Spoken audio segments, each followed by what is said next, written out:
Hello दोस्तों, कैसे हैं आप। उम्मीद करती हूँ आप सभी बहुत अच्छे होंगे। चलिए जानते हैं अपनी आज की कहानी के बारे में। मेरी बहन सुमन, जो अब 35 वर्ष की है, का जीवन हमेशा से ही समान और खुशहाल दिखाई दिया। वह शादीशुदा थी और उसका एक प्यारा सा बेटा और एक पति था।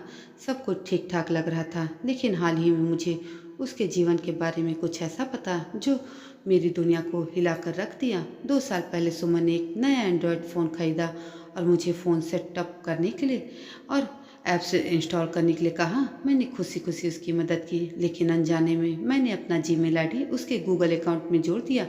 साथ ही उसका जियो सिम को रिचार्ज करने और योजनाओं की जानकारी देने के लिए मैंने अपना माई जियो ऐप भी उसके फ़ोन से जोड़ दिया। कुछ समय बाद मैंने उसकी गतिविधियों पर गौर किया। वह अक्सर ऐसी जगहों पर जाती थी जो सामान्य कामकाजी महिलाओं के लिए उचित नहीं लगती थी। मेरे मन में संदेह जगा। सुमन ने हमेशा कहा कि वह एक प्रॉपर्टी एजेंट के तौर पर एक बिल्डर के ऑफिस में काम करती है, लेकिन उसकी गतिविधियां इससे मेल नहीं खाती थीं। मेरे संदेह को शांत करने के लिए मैंने Google find my device app से उसकी ट्रैकिंग शुरू कर दी। मुझे यह देखकर झटका लगा कि वह रोजाना hotel, lodge, farm house, massage parlour और कभी कभी तो रेजिडेंशियल फ्लैट्स में जाती थी। उसका यह विचित्र व्यवहार मेरे लिए अजीब और चिंता का विषय बन गया।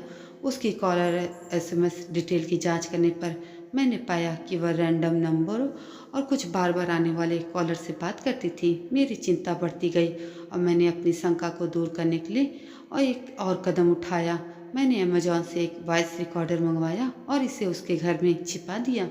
मुझे यह जानते हुए बहुत बुरा लगा कि यह अनैतिक था, लेकिन मेरे पास और कोई रास्ता नहीं था। रिकॉर्डर से मिले साक्ष्य से मेरी आशंकाओं की पुष्टि कर दी।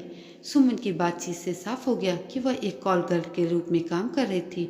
वह ग्राहकों से बात करती, अपॉइंटमेंट बुक करती, अपनी चार्जेस पर चर्चा करती, अपने साथी के साथ अपनी गतिविधियों के बारे में भी बात करती थी। उसकी बातचीत में अन्य लड़कियों का भी जिक्र आता था जो शायद स्कॉट्स थीं। एक दिन मैंने उसके घर में एमटीपी की गोलियां और प्रेगनेंसी किट भी पाई, जबकि उसका पति महीनों से घर पर नहीं था।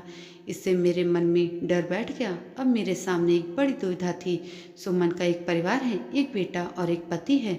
अगर मैं उसके पति को यह सब बता दूं तो यह निश्चित रूप से उसकी शादी को तोड़ देगा। अगर मैं अपने परिवार को बताऊं तो यह भी एक बड़ा बवाल खड़ा कर देगा। उसके पति राजेश के बारे में बात क्या करूं? वह भी कुछ खास नहीं है। वह अक्सर लड़कियों के से फ्लर्ट करता है और सुमन ने उसे कई बार रंगे हाथ पकड़ा है। एक बार सुमन ने अपने दोस्त को भेजा था ताकि वह उसे टेस्ट कर सके, और वह हर बार फेल हो गया। राजेश ट्रांसपोर्ट के काम में है और महीनों में 1 या 2 बार ही घर आता है। वह परिवार के खर्चे भी नहीं उठाता। यह सब सुमन ही संभालती है और वह अपने खर्चों के लिए भी सुमन से पैसे लेता है। अब मेरे सामने सवाल यह है कि मैं क्या करूं? सुमन का यह रहस्य मेरे लिए एक बड़ा बोझ बन गया है। मुझे नहीं पता कि मैं किससे इस बारे में बात करूं या क्या कदम उठाऊं। कभी कभी जिंदगी हमें ऐसे मोड़ पर ले आती है जहां सही और गलत के बीच में रेखा धुंधली हो जाती है। मैं सुमन की मदद करना चाहती हूं, लेकिन मुझे समझ नहीं आ रहा कि कैसे। यह शायद मेरे जीवन की सबसे बड़ी उलझन है और इसका समाधान मुझे नज़र नहीं आ रहा है।